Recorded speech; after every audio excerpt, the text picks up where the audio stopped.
Hey guys, we're back. This time we're taking a look at the Isle of Cats from City of Games. And this is an interesting polyomino type game where you're trying to rescue these cats off the island and fit them into various spots on your boat. You get points for how many rooms in the boat you fill up with cats. There's also these little rats that you cover up. You get negative points for the ones you don't cover, and some other things too. It's really cool in the fact that it plays just as good solo as it does with up to 4 players in the base box, more with an expansion. There's also a really simplified family version, so you can get it to the table with anyone, even young kids. So we're going to get right in and take a look.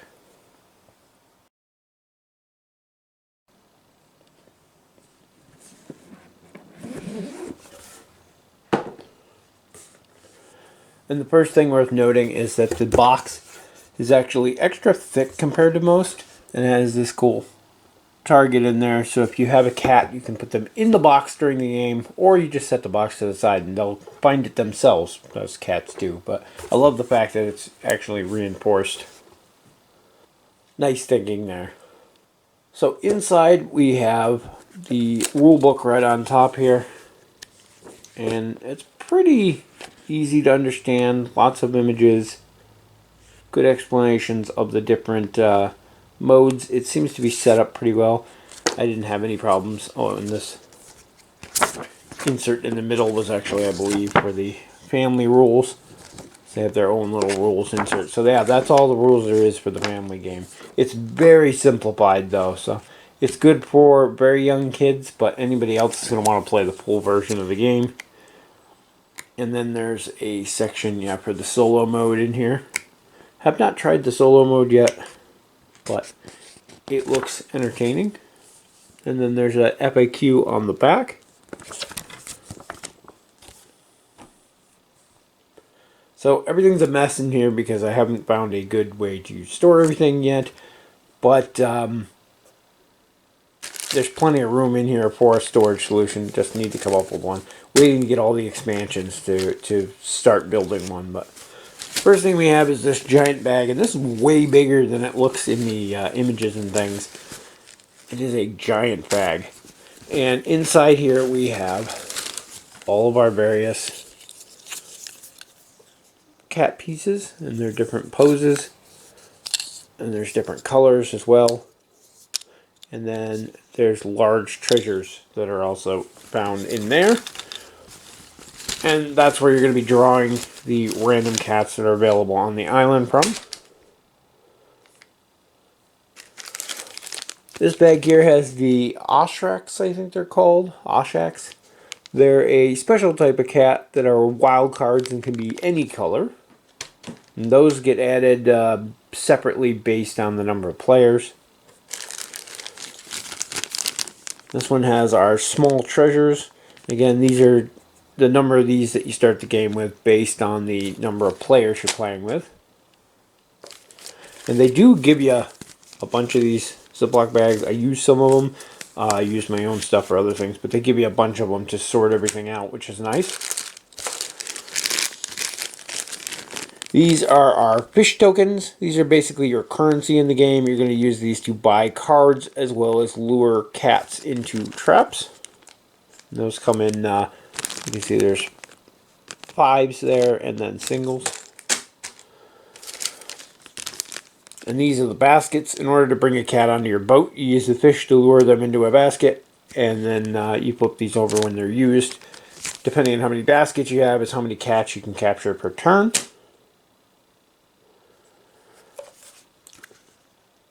We have neat little scoring pads. There's a ton of these too, but you can always just keep track on a normal pen and paper too. But they give you all the different categories you can score in, and 4 columns for the 4 players. Very nice to have. They give you this tiny little pencil, which I always thought was funny, but haven't used this.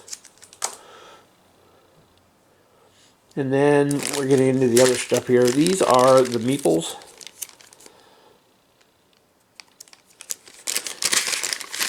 And you have the pirate ship meeple here, and I can't remember the guy's name off the top of my head, but the pirate's coming to the island basically to pillage and destroy the place, and you're trying to evacuate the cats before he gets there. And this is used to keep track of his progress. Basically, it's a turn counter.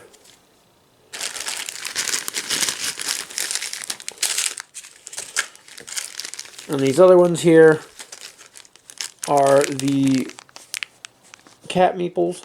And these are used as the player markers as well as to designate the color that you choose for the wildcard cats. And they come in, each color is a completely different shape. I'll probably get these out before the video is over, but just a quick look at them.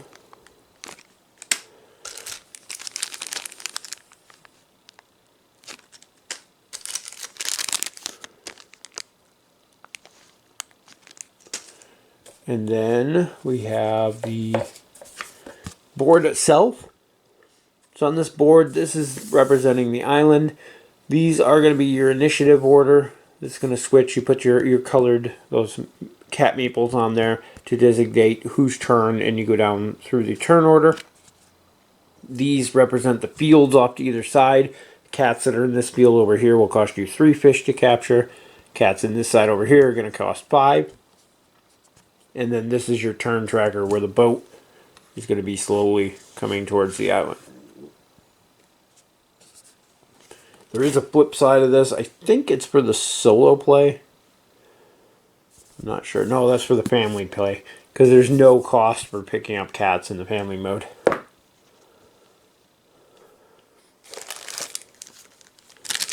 Next we have cards. Tons and tons of cards. And there's a massive deck of cards in this game. And even unsleeved, it's huge. It's a little too large, I think. But at the same time, it offers a ton of variety. And there's a bunch of different card types in here. And we'll get a close-up of those so you can see. There are 5 different types of cards in the game. You have your lesson cards. And these are kind of unique in the way that they are going to alter the scoring. And there's 2 different kinds of lessons. This is a private lesson here. So you play this in front of you, and these are going to be face down, so your opponents don't know what they are until the end of the game. But in this case, you get 12 points if there's no empty spaces along the edge of your boat. These are all different, and they change up the scoring per game. And it's just a really cool way of doing it. There's also a public lesson. When a public lesson is played, they're put in the center of the table face up so everybody can see them, and they apply to everyone, where private lessons only apply to yourselves.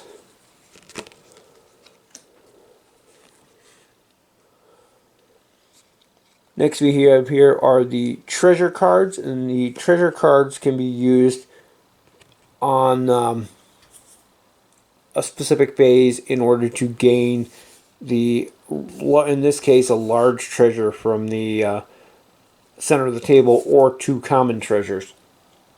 And these are basically fillers to use on your ship to fill in spaces. Large treasures are actually worth points at the end of the game. Common ones generally are not, but there's lessons that make them worth it. But they use to fill in holes on your ship.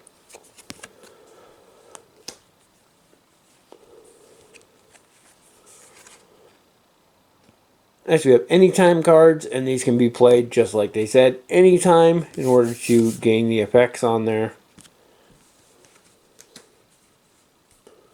Next we have Oshax cards, and these are used to claim the rare wildcard cats. And once you put these on your boat, you pick a color to match them up with, and then you're going to put one of these tokens on there to represent what color they are. And then finally we have the rescue cards, and these are pretty much what the whole game is based around. And these are going to have baskets up here. In this case it has a half a basket, so you would need another one to go with this. Some of them have a full basket up there, and those are what you use to capture the cats. And at the bottom here they have a speed icon, and at the correct phase of the turn you're going to add up all of these that you've played for the turn and use those in order to figure out your initiative order for the turn. I think there's one more little bag of cards in here. And this one has these cool reference cards, which I think these are awesome, especially for people with any kind of color blindness or anything. They show the different cats and what color they are based on their shapes. So the red ones have this little like bush at the end of their tail. The striped ones are the orange. The purple ones have a curled tail. Blue ones have the big fluffy tail. So if you don't see colors or you can't differentiate certain colors apart, you can tell the cats by their shape. On the flip side, they do the same thing with the map icons that show up on your boat. They have a picture corresponding to the certain colors. I think these are awesome cards. I would love to see more games include something like that. Next, we have a set of cards for the family version of the game, and like I said, with that, there's no, it doesn't use the fish. You're not bidding for or buying them. You're not using the cards. These basically are lesson cards that you're going to be using for that in order to score. These are the only cards in the family game. So they swap it up a little bit based on the what you're playing, because a lot of the other mechanics aren't in the family game. It's a very stripped down game, and we'll get to that in a minute, but these at least offer a little bit of variety to it. And then the rest of these cards are for the solo version of the game. Now, I said I haven't played the solo version yet, so I may get some of this wrong, but these are going to be your colored cards. These are the different colors of the families of cats. Aside from those, we have the solo basket cards, and I am not sure the actual function of these. I think they represent the other player. I'm not positive, but there's a whole set of these with different amounts of baskets and speed modifiers on them. So again, I'm not played the solo version. I'm sorry. I apologize for that, but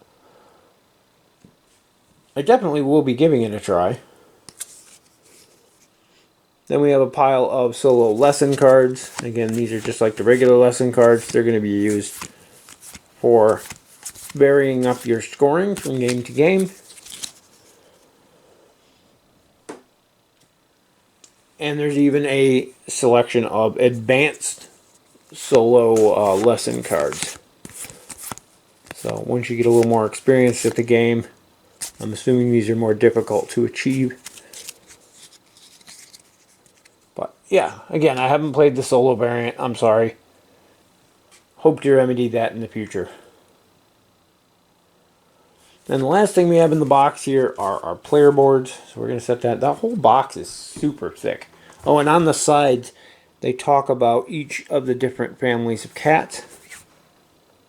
A little background story of them. And the Isle. Vesh Darkhand, that's the pirate's name. But I thought those were kind of cool. The extra detail they went into there. And then we have our player boards. And each player board is different here. You can differentiate them by the animals that are around them. In this case, we have a squid here. And one side of it is the normal side. We're playing the normal game. The flip side of it is for the family game. And really what changes is up here in the corner. The little round summary changes on each of them. I think the scoring might still be the same. Yeah, it's just a little bit different on the scoring, what's listed there. The neat thing about the boards, though, is that every ship is broken up into the same basic layout. You have different rooms in your ship, and they're differentiated by these icons on here. So you have this parrot here. Everything in this back side of the ship with the parrot. So from here back is a single room. Everything up here, it goes right to the seam. So everything up here with the moon is a room. Everything here with the apple core is a room. This down here with the moons. And up in the front, you have, I think it's wheat. Here is a room. It's a pretty large, weird shaped room. There's a tiny little parrot room in the front here. And then you have this open section here on the deck, and then this hallway that goes down and around. That's also a room. Those are all designated by not having any icon. That's what makes them stand out. And throughout the course of the game, you're going to be trying to fill these rooms in, and at the end of the game, you actually lose points for every room that still has open squares on it. So ideally, you want to fill in as much as possible. You also lose points for every rat that isn't covered by a cat. So those are things to keep in mind. You also have these map icons on there. And if you can cover one of the map icons with a cat of the matching color, you get to gain treasure and add it to your ship. Now, normally the treasures don't actually do anything, but they do allow you to fill in some weird gaps. There's a one square treasure that you can use to fill in oddball gaps in your ship and make it more complete. There's also some lessons, I think, that make those score points, but the neat thing about the player boards, as I said, is that each one of them is different. So this one we have the swordfish down here, and the actual layout of the boat is the same, but you can see already the location of the rats are different, as well as the maps, the colors of the positions of the maps are different on each boat. And this one has, I think it's a drake or something on there. And then our last one. And then our last one has a penguin. Pretty sure that's what that is. But yeah, that's a look at everything that comes in the game. We do a quick overview of how it plays, and then I'll give you my thoughts. So here we're all set up for a two-player game. We have our player board in front of us here. We're going to be playing the orange player. We have the Oshax laid out here that are available. We have our common treasures here in the middle. We have the player board set on turn 5 with our 2 player markers for us and the red player there. And then the other player's board on the far side. We have our permanent basket here. They have a permanent basket there. Have our fish separated off into the 1s and 5s off to the side. Our draw deck, and then all the other cats and the rare treasures are in the bag, and we're ready to begin. The first thing we're going to do every day of the game is to fill the fields. We do that by taking our bag here, and we're going to draw out a number of cat tiles equal to whatever the book says for the number of players. In this case, for a 2-player game, you're going to draw 4 for the left field, 4 for the right field, so 8 in total. So we draw out some random tiles here. We got 2 cats and a treasure. The treasure goes down here and is now available if you have cards to get it. Got 4 cats, and then we're going to go on to the other side.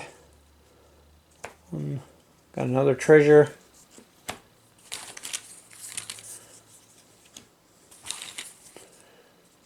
And 4 cats. So that's done. We're going to put this away and set it off to the side.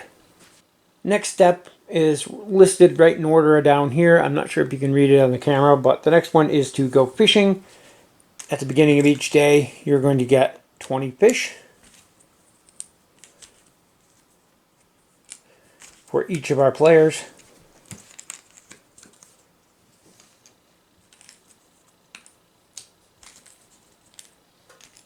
And that's going to happen at the beginning of each day, so you eventually build up a stockpile. Whatever you don't spend one day, you'll have access to the next day.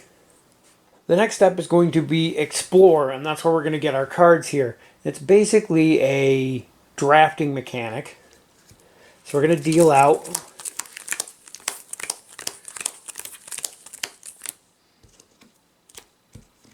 7 cards to each player. And you're going to take your hand of 7 cards and decide what you want to keep and what you're going to pass. So out of these, extra full basket's nice because it gives us an extra ability to capture a cat. These half baskets are only useful if you get a pair of them. So have a lot of options here. Being that we've already got some rare treasures out, that one might be nice for extra points. I want to take treasures. But I think ideally we are going to go for these two to get us extra baskets and a little bit increase in initiative. So that gets passed. This player over here is going to take 2, pass us theirs. And then we can say of these, oh, I really like that one. Yeah, we're going to go with those 2. Pass that. They're going to take 2. Pass it back to us. We're going to take 2. And so on. And this goes until you get past a single card. You have to take that card. Now in a multiplayer game, you pass to your left the first day, to your right the second day, and you keep switching back and forth. In a 2-player game, obviously, you're just going to go back and forth. Now that we have these cards in our hand, we have to decide which of these we want to keep. And you'll see each one of them has a value up here in the corner. We need to pay that much in fish to keep those. So we may not want all of these because this is going to get really expensive really quick. But we don't have to use them today either. So I like the baskets, so I think we're going to take all those baskets just to have them. This one I don't think we need right now. It's a toss-up. These small treasures allow you to fill in little holes. So we're going to take that one too. And we'll take that one to go with the 2. And we'll go for almost everything. We're not going to take this one. So this is going to go discarded. And the discards go face down. So nobody knows what was kept and what was discarded. Then we have to pay for these. And we kept a lot of expensive stuff. So this is going to add up real quick. So we got 2, 4, 7, 8, 12. So we need to pay 12 fish for our cards. Now we got to keep in mind that we need fish in order to capture cats. And we only have 8 left. So we can capture 2 from that side or 1 from each side. And that's all we're going to be able to do this turn. So keep that in mind when it comes time to play cards. Our opponent's going to do the same. They're going to keep some. They're going to discard some. And then they're going to pay some fish for whatever they decide to keep. Then it becomes time to read your lesson cards. So any of the lesson cards that you keep have to be proclaimed at this point. And we can look at ours. Ours here are both lesson cards for ourselves. And these will need to be declared and put off to the side so that our opponents know we have them. They don't know what they are, but they know that we have them. Now our opponent likewise is going to do the same. And their lesson card here is a public lesson. So where ours go face down and are hidden, public lessons go face up. And they are available to every player. So everyone at the table can score a public lesson. So you need to pay attention to if the public lesson is something that you're going to be able to score more than your opponents on before you put them in play. Otherwise you're hurting yourself more than you're helping yourself.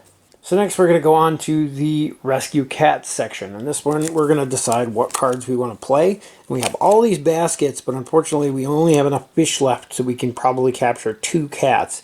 We have 1 basket permanent, so we're only going to need 1 basket this turn. So I think we're going to go with this one because it has the higher initiative, which will help us remain first turn. And then this one to get us some treasure because of our lesson that we're going to get bonus points for treasure. So we declare what we're going to play. Our opponent will do the same.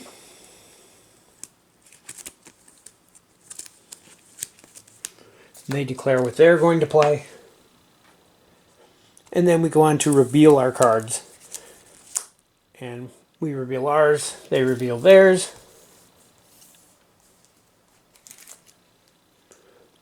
They have 2 ones and 2 half baskets, so 1 basket and 2. We have 1 basket here and 3. So we're going to remain the first player. Had they beat us, they would immediately switch with us and they would be the first player. But we won the initiative there, so we're going to stay the same. If there's a tie, you also remain in the same order. So we get to decide first here what we want to do. And we need to pay an amount of fish to claim one that's out there, decide where we want to put it on our board. I think we're going to go with 3. So we're going to pay our 3 fish. To get a cat from the left field here, we're going to discard our basket. So we have to discard one of our baskets. And we're going to get this blue guy right here. And we can put him anywhere on our boat the first time. Now, it's important to remember that once the first turn is over, you have to place all your next ones that we get. So next cat we capture will have to touch this first tile in some way. And across our boat we have these different colored maps. And right now we're going to try to put the blue cat over the blue map. So we're looking at right here. It looks like a really good spot. Fills up a good chunk of that room. Covers this blue map here with a blue cat, and covers 2 of the rats. I don't know if you can see them. Yeah, they're still on screen. So right there he goes. And because we covered the blue map with the blue cat, we get our choice of one of the common treasures. So it's any of the 1, 2, or 3 tile ones, not these 4 ones over here. These are considered rare treasures. So right now we don't need a heck of a lot, but we're going to go with something like this just to fill up some space. We're going to put that right there. And that's going to be our turn. It's going to go to our opponent. They're going to discard their 2 half baskets here. They have half a basket on it, so 2 of those equals 1 basket. And they are going to pay... They're going to go with 5. Because they also want blue. And they're going to steal this other blue so we can't start up a family. And they're going to put their blue right here, which also covers up a rat and a blue map, so they get a treasure as well. They're going to put this on here and cover up 2 more rats. That was a pretty good move on theirs. Comes back to us. Now we have 5 fish left, so that means we can get a cat from either side. Looking at our map here, we can work our way up here to the orange. We can work over here to the red. Way over here to the purple. The green's towards the back. Not sure what way we want to go with this. I think we're going to try to head off towards the back end to get to this green. And working that way, we're going to take green. Since there's no other blue out there to build off of what we already have, we're going to pay 5 to go from this side over here. We're going to take this green guy right here. And we're going to put him right there. Not only leaves 1 space left in this crescent moon room to fill that room completely, and we've got green going off towards our green map. But like I said, keep in mind that anything you place from now on has to have at least 1 flat side touching another cat that already exists on your boat. Doesn't have to be the one you just placed, but it has to touch a cat on your boat already. You can't do it diagonal, and you can't just place one like over here. It has to be building off of what's already on there. And to capture him, we're going to have to flip our basket. It's our opponent's turn. They don't have any cards left, so they're going to have to use their basket as well. And they are going to spend 3. No, they're going to go 5 again. Just because they want this orange. And they're going to do basically what we're doing. Their orange is down here, and they're going to try to build off towards that orange. Like so. Now they left a 2 hole here that can only be filled with something like one of these treasures. So they're going to ideally be trying to find a treasure to fill that hole in. Not sure how well you can see that. It's kind of off the camera, but it's right on the edge there. And then it'll come back to us. We don't have any baskets left, but we are going to play our last thing here to take any 2 small treasures. One of which we're going to take this little square here. And that will actually completely finish off that room. So we got 1 whole room complete on our boat. I'm going to take another one. Say we'll take, oh no, it has to be small. We'll take one of these and put that there. And then that gets discarded. And because no one has any baskets left, we have to skip past our turn. They pass their turn. That's the end of the round. After the rescue phase, there's one more phase for rare finds, which is where you play any of the rare cards that allow you to take the rare treasures or the Oshax. Neither one of us have any of those, so we're going to skip to the end of the day. At the end of the day, you're going to empty the fields. Any cats that are still out here are removed from the game. Go to back to the bag. They actually get put back in the box, and they're not going to play any further part in this game. The cards we have, like we have over here, we have a couple that we paid for but didn't play this turn. We get to hang on to those, so those are going to stay. We're going to advance the boat up one day. We're going to repeat, go back to the drawing the cats to fill the fields, and repeat those steps for another day. Throughout the course of the game, you're going to get more and more cats on your boat. Ideally, you want to concentrate on filling in various rooms. Like we said before, they're broke up. And you can see them much better there. They're broke up into the various different rooms. And for each one of these that isn't filled in, these different colored areas, you're going to lose points at the end of the game. So that's going to be your main focus, as well as trying to get like colored cats together. Now when you get two cats together, nothing happens, but when you get a third cat of the same color together, they create what's called a family. Now we have 3 blue cats there in a family, and down here in this corner they talk about your family. So having 3 together at the end of the game is worth 8 points. Ideally you want to keep building these and keep getting more and more of them together, and the value goes up. 4 is worth 11 points, 5 is worth 15 points, and this multiplier keeps going up all the way up to, if you have 10 of the same cat, you get 40 points for it. But that's your big thing. You're going to be keeping an eye on your goals over here as well. In this case, we get 1 point per common treasure. We have 3 already on the boat, so we're going to get 3 extra points for that. And we get 2 points for each rare treasure, which we haven't gotten yet, but these are going to change from game to game depending on what lessons you have. Keep in mind what lessons are out here in the public area too, because you can score points off of those as well. And that's pretty much how the game plays. It's just going to keep going on in those same steps as the boat continues on for 5 days worth.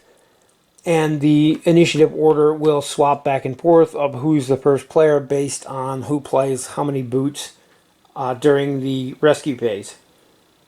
In the game, you're going to add up all of the points that you scored from your families of cats plus your lessons. Then you're going to subtract points for each of the rats that are not covered on your boat. Subtracting points for each of the rooms that are not filled in on your boat. Now each rat's only worth -1 point. An unfilled in room is worth -5 points though. So you want to try to fill in as many of those as possible, or you get hit with a huge negative points at the end.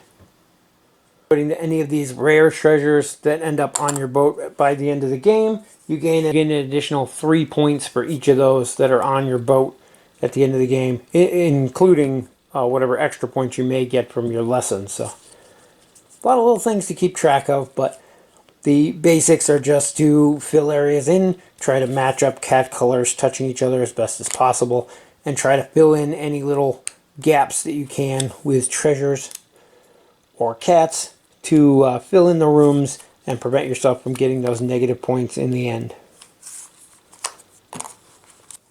So that's Isle of Cats. There's a bunch of expansions coming for it. There's also a expansion that allows 5 or 6 players. There's a bunch of little mini module things you can add or remove to add more complexity and more options to the game. Overall though, it's a cute little game, and I never did go over the different meeples. Just to show you a close-up. There you can see all the different cats. They did a pretty good job of differentiating the colors too. The blue and purple are a little similar for my taste, but enough that I can tell them apart. Red and green are actually pretty easy to tell apart for me, which is normally difficult. So I like that. But yeah, it's a fun, fast little game. If you play the family version, it goes super fast, but it is extremely light, so keep that in mind. It's great for introducing to young kids or non-gamers, but definitely recommend the full game if you really want to get the most out of it. I like that they have a easy to play family mode, easy to teach. There's not many rules to it. You're literally just drafting cats and putting them on your boats. I like that there's a more complicated version with the baskets and the timing cards with the boots that you need to draft and draw and play and pay for with your fish in order to have a more complex game. And the fact that there's a solo option as well, which again, I'm sorry I did not get a chance to do that yet, but I definitely will be trying that out. That adds even more to it. The sheer number of tiles. This bag is massive, and the number of actual tiles in here is huge, which means every game you're going to be drawing different ones. They're going to come out in different orders, and you're going to have a different setup, different cards to work, or different cats to work with, different treasures come up, and that makes every game slightly different and unique, which is awesome. Same goes for the massive stack of cards. If it were any other game, I would be complaining that there's too many cards, but at the same time, because of the amount of them, you're also getting a huge amount of variety because the same ones aren't going to come up every time, especially when it comes to those lesson cards which you're using for scoring. So that's going to change things up. And the asymmetrical player boards too, where the layout is pretty much the same, but the rat locations are different and the treasure map locations are different. That's going to vary things up from game to game. I think the treasure maps are actually in the same place, just the colors are different on each. So that's cool. The fact that they're double-sided with the little rules sheet for scoring here, and they turn order, or they're backward, that one's upside down, but the round order on the one side and the point scoring on the other is different on the family game side versus the normal side. I mean, that's a really nice addition that they didn't have to do, and very much appreciated. I think the only thing missing from this is a quick like summary on the back page of the rule book, but because they have the turn order summary and things on the actual player boards, I don't really think it's that big of a deal that it's not on there. Overall, though, I'm really happy with the game. I'm sad that I waited so long to give it a try. I'm glad to have it in my collection and eagerly awaiting all of the expansions that are coming. If you are into family games, like my wife isn't a gamer per se, she doesn't get into board games as much as the rest of us. She plays a couple with the family, I think just to humor me, but she's not as big into it as I am, definitely. And even the kids are more into it than she is. So it's nice to have something like this that we can all play together and enjoy. And looking forward to getting it to the table many more times with the family. Anyway, that is going to wrap it up for our look at the Isle of Cats. Hope it helps you out on seeing if it's something that'll fit in with your game and your family and your game group. As always, thank you guys for watching, and we'll see you in the next video.